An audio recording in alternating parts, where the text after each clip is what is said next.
Good evening, ladies and gentlemen, and welcome to your news edition. These are the headlines.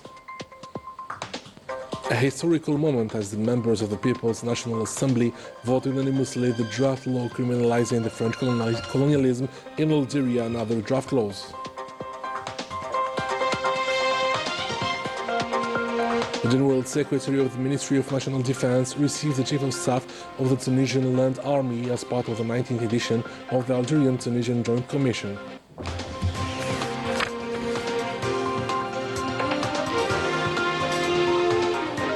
And the mountain inhabitants in Morocco suffer marginalization and discrimination, a proof of the total absence of the authorities. Welcome back. During a plenary session chaired by Brahim Bouali, the members of the People's National Assembly adopted unanimously the draft law criminalizing the French colonialism in Algeria. Structured into 5 chapters, including 27 articles, this draft law is based on international law principles regarding the rights of peoples to legal fairness, historical justice, and the end of impunity. We'll listen to the director of the Algerian Commission, History and Memory, Mohamed El Hassan Zaghidi.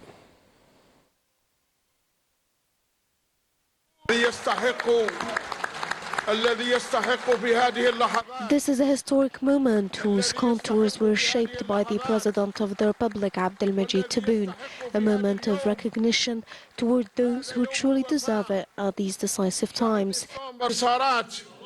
هو شهر الرسالة الخالدة للعالم هو الشهر الذي سطرت فيه قانون.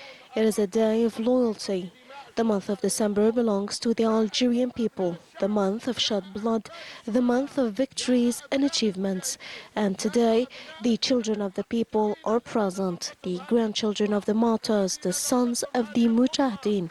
أيها السادة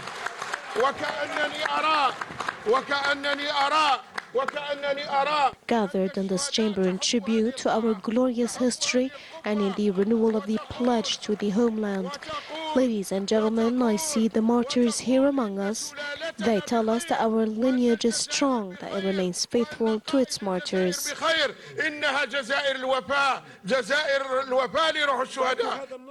The members of the People's National Assembly also adopted the draft organic law on the magistracy statutes that aim at improving the public judiciary service. This law establishes the supervision by the High Council of the Judiciary of all professional and disciplinary matters related to magistrates by exclusively entrusting the Council the management of the magistrate's professional career.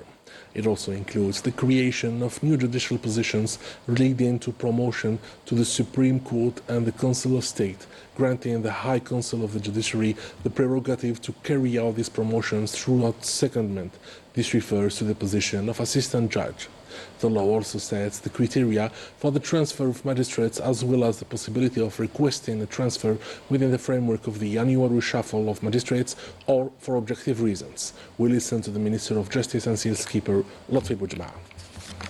The draft law on the status of the judiciary constitutes a new milestone in the construction of our legal system and an essential instrument for the development of judicial action, in line with the objectives of the program of the President of the Republic and President of the Supreme Council of the Judiciary, Abdelmajid Tebboune.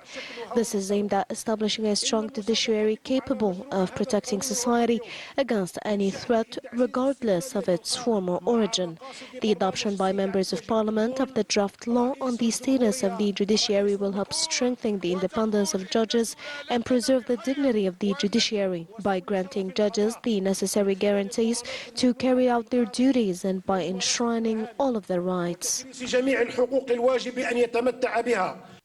During the plenary session, the deputies also adopted the draft law on the Highway Code, the law setting the general rules related to the trust services for digital transactions and identification, as well as the proposed amendment to the Algerian Nationality Code. The President of the Council of the Nation, Azouz Nasri, chaired the plenary session during which the draft law amending and supplementing the law 0984 dated February 4, 2025 was adopted, which is at the heart of reforms aimed at modernizing the administration, strengthening local governance and achieving balanced and inclusive development across the national territory. The text includes the promotion of 11 administrative districts to fully fledged provinces as part of well-considered strategic choice, which has proven its effectiveness in bringing the administration closer to the citizen, improving the quality of public services, and accelerating the handling of the population's concerns. And Major General Mohammed Salah bin Bisha, Secretary General to the Ministry of National Defense, received the General of the Army Corps Mohammed Al Ghoul, Chief of Staff of the Tunisian Land Forces, as part of the holding in Algeria of the works of the 19th session of the Algerian-Tunisian Joint Commission, tasked with monitoring and overseeing the implementation of military cooperation scheduled from the 21st to the 25th of December. Melissa Kabash with the details.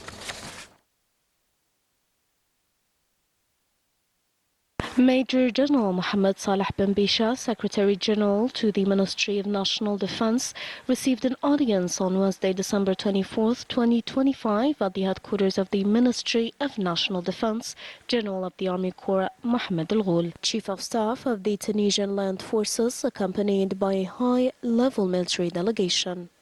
On this occasion, the two parties held bilateral discussions on areas of mutual interest in the presence of the Chief of Staff of the Land Forces in his capacity as head of the Algerian delegation within the Algerian-Tunisian Joint Commission, as well as the Director of External Relations and Cooperation of the Ministry of National Defense, alongside the members of the accompanying Tunisian delegation. Both sides also praised the distinguished level and quality of cooperation relations between the armies of the two brotherly countries. Furthermore, the Major General, Secretary General of the Ministry of National Defense, commended the positive results achieved in the field of military cooperation, stressing the importance of sustained and intensive coordination between the two countries to confront various security challenges, particularly in the area of securing the shared borders in order to curb risks related to terrorism and cross-border crime, illegal immigration, as well as smuggling in all its forms and drug trafficking. At the end, the two sides exchanged symbolic gifts. In Sidi Bel Abbas, the National Company for Electronics Industry, ENI, is consolidating its progress and its position as a key player in Algeria's industrial and technological development. Asma Far. With more than 1,000 workers and through the use of modern technologies and local know-how, the National Company for Electronics Industry, ENI, is now manufacturing a wide range of products as seen here in the province of Sidi Bel Abbas. The electronic cards production unit includes 2 manufacturing lines. Production capacity ranges between 600 and 1,000 electronic cards depending on the format. Within the framework of the transition towards clean energies, ENI has been producing solar panels since 2016. The company specializes in the manufacturing of high-voltage electrical equipment. Among its clients are Sonalgas and Sonatrach. It also takes part in national projects, including solar power plants, as part of the program of the President of the Republic. This unit ensures the production of solar panels, as well as engineering studies, project implementation, maintenance, and after-sales services. Annual production reaches 20,000 panels, representing a capacity of 6 megawatts. All products manufactured by ENI are processed through research and development laboratories. The company develops specific projects for its subsidiaries and for external clients. Several projects are currently underway, some of which have resulted in patents in cooperation with the University of Sidi Bel Abbas. In addition to digitization, electronic equipment and medical devices, ENI is preparing to launch a new project in the field of video surveillance.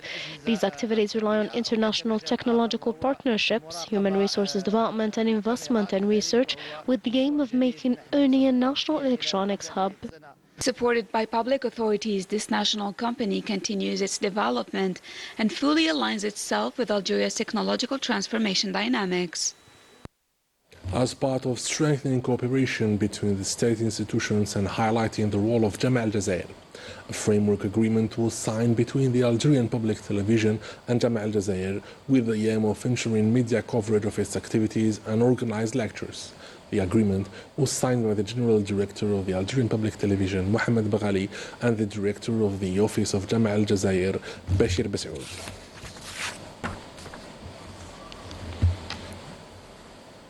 to the weekly report of the PNA. As part of the fight against organized crime and in continuity of the tireless efforts aimed at countering the scourge of drug trafficking in our country, combined detachments of the PNA intercepted in coordination with the different security services in operations across the military regions 55 drug traffickers and thwarted attempts to introduce 4.58 quintals of processed beef throughout the borders with Morocco, while 1,293,818 psychotropic tablets were seized. In Tamanrasset, Borj Baji Mukhtar, in Gazam, Ilisi and Janet, detachments of the People's National Army arrested 427 individuals and seized 23 vehicles, 257 generators, 136 jackhammers, 3 metal detectors, as well as quantities of mixture of raw gold and stones, explosives, detonations, tools and other equipment used in illegal gold mining operations. On the other hand, 13 other individuals were arrested and 1 Kalashnikov, 2 automatic pistols, 8 hunting rifles, 38,370 liters of fuel, as well as 2 quintals of tobacco and 34 tons of foodstuffs intended for smuggling and speculation were seized. Similarly, border guards thwarted at the level of our national coasts attempts at illegal immigration and saved 124 individuals aboard traditionally made boats, while 493 illegal immigrants of different nationalities were arrested across the national territory. Abroad, the Libyan chief of staff and 4 of his advisors died on Tuesday evening in a plane crash due to an electrical outage less than 15 minutes after taking off from the Turkish capital, Ankara. An investigation was opened by the court of Ankara. In Morocco, daily hardships expose a long-standing crisis. Decades of mismanagement under an unbalanced authoritarian system have left ordinary citizens fighting just to meet basic needs. Basmafar. In Morocco, residents of highland regions continue to face profound isolation, a challenge that extends beyond geography to social-economic marginalization. Calls to improve living conditions are growing louder as communities grapple with harsh terrain, inadequate roads, limited healthcare services, and a lack of basic storage and supply facilities. We've been trapped in snow for over 4.5 days. There's no access to authorities, no communication, nothing. These people urgently need support and an open road to bring supplies. والمشي راه مكرفسه عندهم مترو و20 متر ونص ديال الثلج. الناس كتموت والمسؤولين. People are dying. We are the authorities. We are struggling. All the roads have been blocked for 10 days. After attempts to ease public anger, the ordinary citizen remains the most vulnerable, struggling with the rising cost of living amid the complete lack of solutions that could restore even a glimmer of hope or the most basic social dignity. We need transportation for passengers, not for goods. We are not merchandise. It's too much for us. We need a bus. The daily struggle shows the crisis is deep-rooted, no longer temporary or isolated, but the result of years of mismanagement under an unbalanced authoritarian system. And we wrap up our edition with sports as our men's football national team won its first game of the 2025 African Cup by defeating Sudan 3-0. The shining star, Riyad Mahrez, managed to score an amazing brace. The first goal came after a beautiful assist from Hisham Boudawi to the captain at the second minute of the game. Then Mohamed Amin Amoura delivered an amazing assist to the iconic number 7 for its second. Entering the pitch, the rising talent Ibrahim Maza scored the third goal after an accurate header assist from Baghdad Bunjah. At the top of its group, Algeria will face Burkina Faso on the 28th of إلى بغداد بنجاح إلى إبراهيم مازا إلى الشباك 3-0. And with this amazing win and with these 3 beautiful goals, we come to the end of our edition. Ladies and gentlemen, thank you for being with us. Have a good night.